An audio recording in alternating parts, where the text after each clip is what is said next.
Hello and अस्सलाम वालेकुम guys. आज हमारी थर्ड क्लास है IFRS 8 पे, जो कि आज हमारी फाइनल क्लास होगी।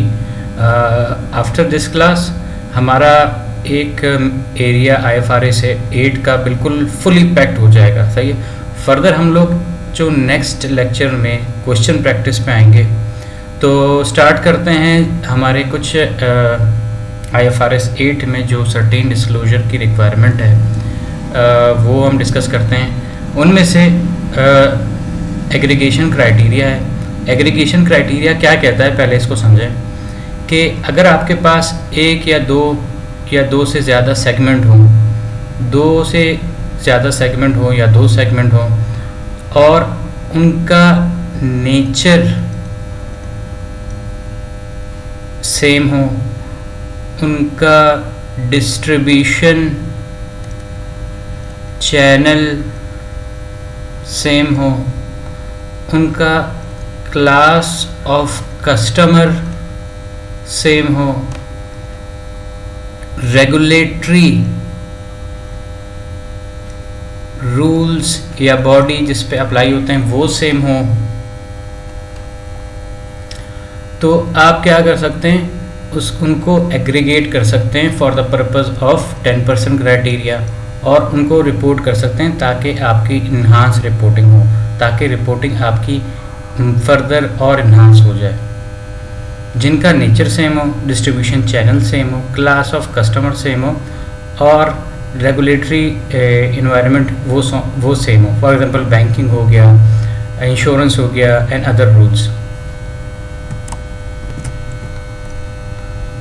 लास्टली उनका प्रोडक्शन प्रोसेस सेम। तो आप क्या कर सकते हैं, 1 2 3 4 5 ये 5 पॉइंट जब दो सेगमेंट के सेम हो तो आप उनके रिज़ल्ट को कंबाइन करें A+B, और उनको एज अ सिंगल सेगमेंट आप रिपोर्ट करें अपने डिस्क्लोजर नोट्स में। ठीक है। इसके लिए ये ख्याल रखना है कि 10% का क्राइटेरिया, इस पर्पज़ के लिए अगर आप उनके रिज़ल्ट सेम करते हैं, उसके बाद 10% क्राइटेरिया मीट होती है, तो आप उनको रिपोर्ट कर सकते हैं डिस्क्लोजर नोट्स में। अच्छा जी, कुछ सर्टेन डिस्क्लोजर हैं जो IFRS 8 कहता है कि आपने देने हैं। सबसे पहला जो डिस्क्लोजर है वो द नेचर ऑफ गुड्स और सर्विस, चाहे आप गुड्स दे रहे हो चाहे वो सर्विसेज आप दे रहे हो, and services, and how it derives its revenue। आपके पास कौन सी गुड है, कौन सी सर्विसेज है, और इन गुड्स और सर्विसेज का रेवेन्यू कैसे जनरेट होता है। फॉर एग्जांपल एक कंपनी है, उसके 5 सेगमेंट्स हैं। उसके क्या है, 5 सेगमेंट्स हैं। एक है car retailers, car manufacturer, car manufacturing करता है। दूसरा है इसका IT सर्विसेज। तीसरा है इसका सपोर्ट सर्विसेज प्रोवाइड करता है। अच्छा जी, आपने ये types of nature of goods and services बता दी। ये मेरी नेचर ऑफ गुड्स हैं कुछ, और ये कुछ सर्विसेज हैं, सपोर्ट सर्विसेज। फिर आपने प्लस ये भी बताना है कि इसका रेवेन्यू आप कैसे जनरेट करते हो। Cars are sold to distributors. IT services आप किसको देते हो, आप फॉर एग्जांपल आप स्कूल को या कॉलेजेस को आप IT सर्विसेज देते हो, इससे आपका रेवेन्यू जनरेट होता है। सपोर्ट सर्विसेज आप किसको देते हो, फॉर एग्जांपल आप जनरेटर्स की सपोर्ट सर्विसेज देते हो, जनरेटर सर्विसेज आप देते हो, जनरेटर सपोर्ट सर्विसेज आप देते हो किसको, कोई जनरेटर की कंपनी है उसको, वो मैन्युफैक्चर करती, सप्लाई करती है और आप सर्विसेज देते हो, सपोर्ट सर्विसेज। तो आपने स्ट्रीम ऑफ रेवेन्यू भी बता देना है, आपने nature of good and services भी बता देनी है। तो सबसे पहले डिस्क्लोजर ये कि nature and the type of goods और services and how it derives its revenue. आपके ऑपरेटिंग सेगमेंट्स अपना रेवेन्यू कैसे डिराइव करते हैं, कैसे जनरेट करते हैं। सेकेंडली, जो सेकेंड डिस्क्लोजर देना होगा आपको, आपने बताना है how do you calculate your operating segments profit या लॉस, इट्स एसेट्स कैलकुलेट ना करें, इसको मेजर करते हैं। How do you major your operating segment profit and loss, asset and liabilities. आप अपने सेगमेंट की प्रॉफिट एंड लॉस कैसे मेजर करते हो, आप उसकी लायबिलिटीज़ कैसे मेजर करते हो, तो इसके बारे में भी आपको बताना है।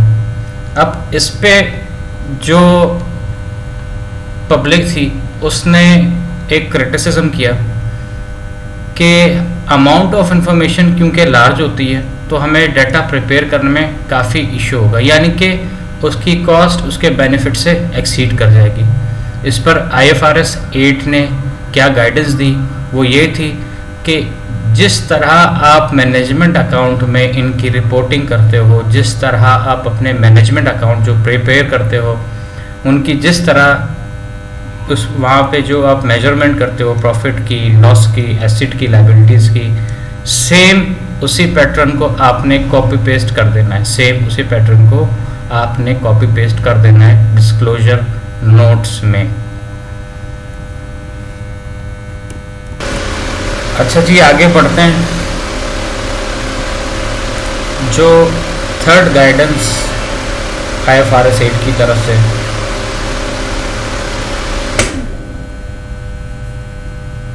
तीसरी, ये जो रिपोर्टिंग करते हैं हम लोग, चाहे एसेट की हो, चाहे लायबिलिटीज़ की हो, चाहे प्रॉफिट एंड लॉस की हो, तो इसकी कोई बेसिस होती है। इसकी क्या होती है? कोई बेसिस होती है। बेसिस से क्या मुराद? Disclosure information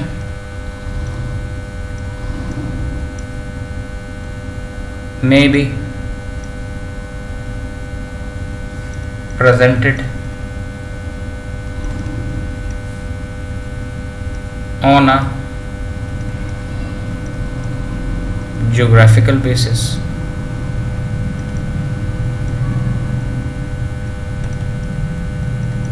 product basis,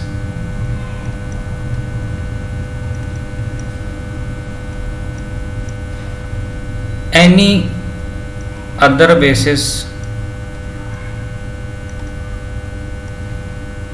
which management considers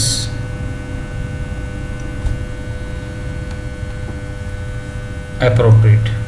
कोई भी दूसरी बेसिस जो कि मैनेजमेंट कंसिडर करती है कि this is the appropriate basis, तो सेम बेसिस वाली इंफॉर्मेशन आपने डिस्क्लोजर नोट में प्रेजेंट करनी है। अगर मैनेजमेंट जोग्राफिकल बेसिस पे इंफॉर्मेशन मैनेजमेंट अकाउंट में प्रिपेयर करता है तो आपने सिमिलर बेसिस पे आपने disclosure notes in the financial statement में सिमिलर वे में आपने इंफॉर्मेशन प्रोड्यूस करनी है।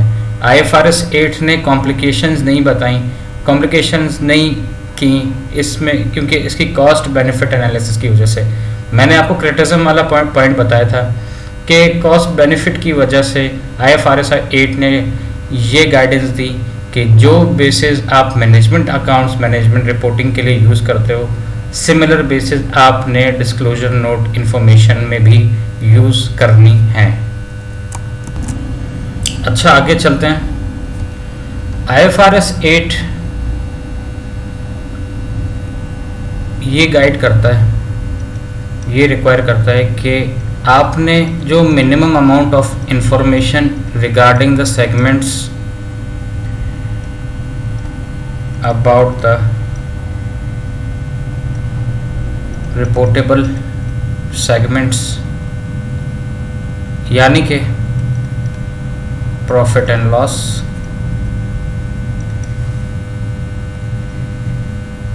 एसेट,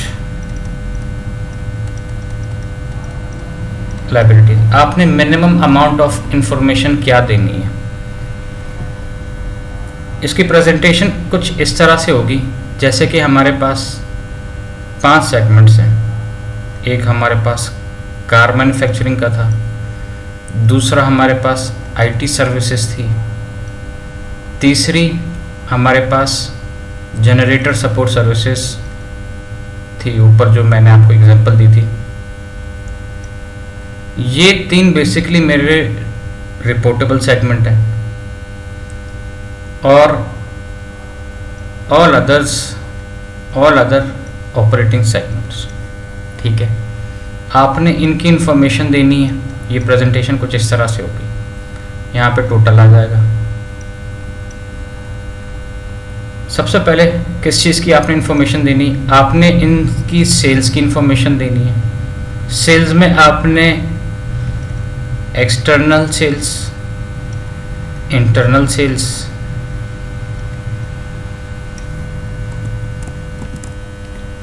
सेकेंडली आपने इंटरेस्ट, जिसमें interest income and interest expense.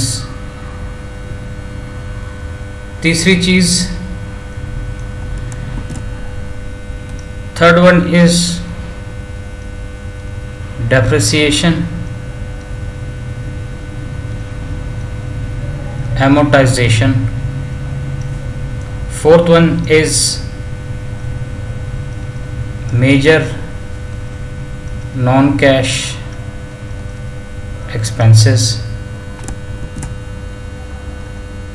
Then आपका profit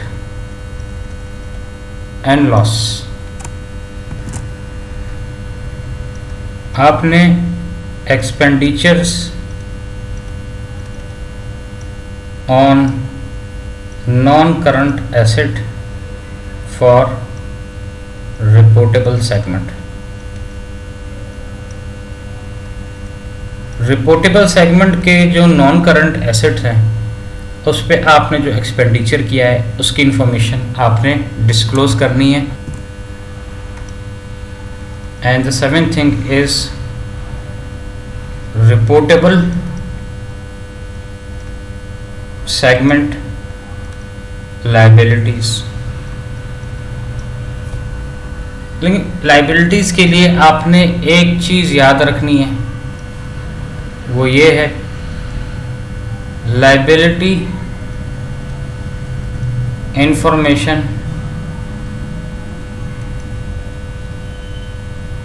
should only be disclosed if they are regularly reviewed by the management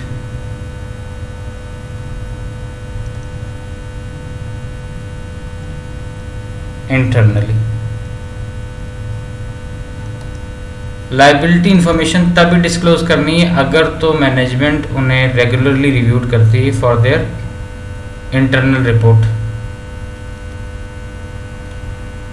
अगर वो अपने इंटरनल रिपोर्ट्स में लायबिलिटीज को रेगुलरली रिव्यू करती है तो ही आपने लायबिलिटी की इंफॉर्मेशन डिस्क्लोज करनी होगी। अच्छा, एक चीज़ यहाँ पे आप और ऐड कर लें, non current assets of reportable segment. ठीक है, सो यहाँ पे एक करेक्शन करें। एक करेक्शन ये कि assets of reportable segment, reportable segment के एसेट और expenditure on non current asset for reportable segment, उसकी इंफॉर्मेशन।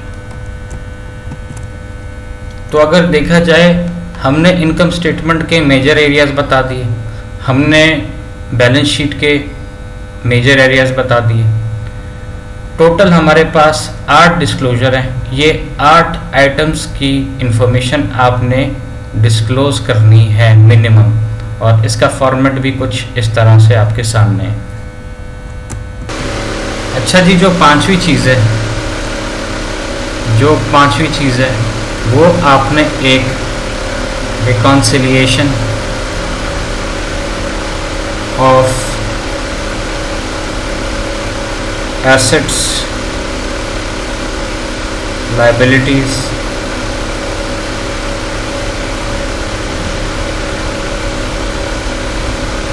Profit and loss. इसमें पहली चीज़ जो है आपने बताना है सेल्स। सबसे पहले आपने सेल्स बतानी है रिपोर्टेबल सेगमेंट की। दूसरी चीज़ आपने बतानी है इसमें ऑल अदर ऑपरेटिंग सेगमेंट की सेल्स ऐड करनी है। तीसरी आपने इंटर कंपनी सेल्स लेस करनी है। हमारे पास सेल्स एज पर SOCI यहाँ आ जाएगी। आपने सेल्स की रिकन्सिलिएशन परफॉर्म करनी है। सबसे पहले सेल्स जो रिपोर्टेबल सेगमेंट्स की सेल हो, उसमें तमाम ऑपरेटिंग सेगमेंट के सेल्स को ऐड करना है, लेस करना है आपने इंटर कंपनी सेल। तो हमारे पास सेल एज पर SOCI आज। अच्छा जी, सिमिलर पैटर्न आपने एसेट्स के बारे में भी बताना है। Assets of reportable segment, add all other asset of operating segments. इसमें से आपने लेस करनी है इंटर कंपनी पेबल या रिसीवेबल, इसको आपने यहाँ से लेस करना है। तो मेरे पास एसेट्स एज पर बैलेंस शीट आ जाएंगे। ठीक है,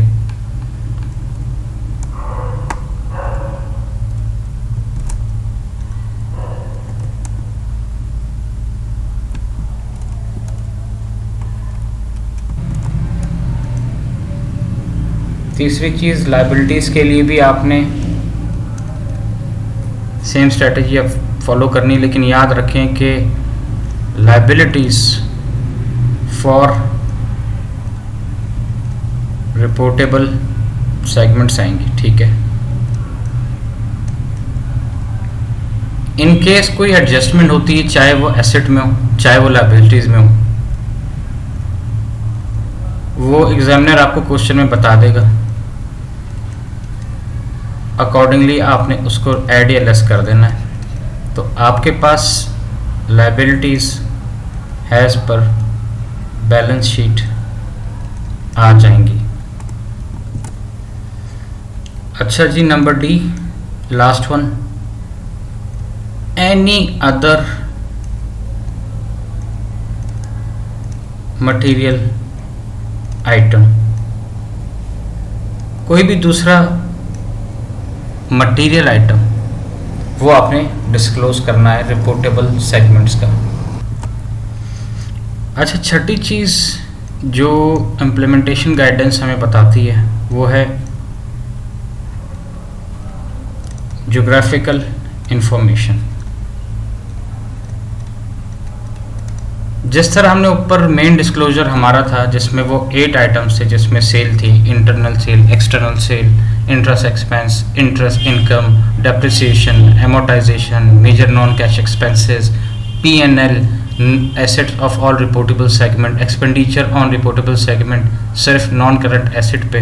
तो वो जो 7 to 8 जो हमारे मेजर डिस्क्लोजर थे वो हमारा कहलाता है main disclosure. If your main disclosure is on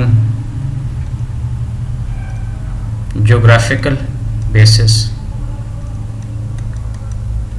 then no need to show this information। अगर तो आपकी बेसिस जोग्राफिकल बेसिस पे आपने अपना मेन डिस्क्लोजर डिस्क्लोज किया है तो आपने ये डिस्क्लोजर नहीं देना। सातवीं चीज जो आप याद रखें, मेजर कस्टमर। मेजर कस्टमर कौन होता है? जिससे एंटिटीज की सेल, जिसकी सेल एंटिटीज की टोटल सेल्स है, एंटिटीज टोटल रेवेन्यू, जिसका रेवेन्यू एंटिटीज की रेवेन्यू का 10% हो या उससे ज़्यादा हो, तो आपने वो मेजर कस्टमर डिस्क्लोज करना है। आपने इसमें ये बताना है कि विच सेगमेंट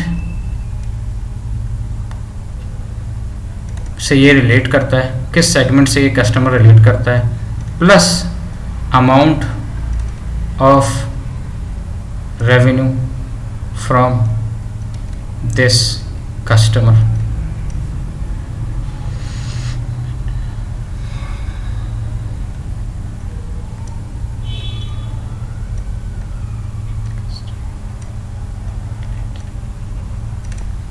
यानी कि मेजर कस्टमर वो है जिसकी सेल हमारे एंटिटीज की 10% हो या उससे ज़्यादा हो, किस सेगमेंट से वो रिलेट करता है, plus amount of revenue from this customer, वो आपने बताना है। अच्छा, एक चीज़ याद रखें जोग्राफिकल इंफॉर्मेशन के बारे में, आपने जब ये इंफॉर्मेशन प्रोड्यूस करनी होगी अपने डिस्क्लोजर नोट में, आपने जस्ट की लोकेशंस का बताना होगा। की लोकेशंस वो शो करनी होगी, plus all other small location. अगर मेरी की लोकेशन 5 है या 6 है और रिमेनिंग मेरी 10 लोकेशन, यानी कि 10 मेरी टोटल लोकेशन, उसमें से की लोकेशन 5 की लोकेशन है एंड 5 जो है वो अदर लोकेशन आ गई, तो इसका भी आपने इंफॉर्मेशन प्रोड्यूस करनी होगी। अच्छा सर, ये बताएं क्या इंफॉर्मेशन प्रोड्यूस करें? Information about its revenue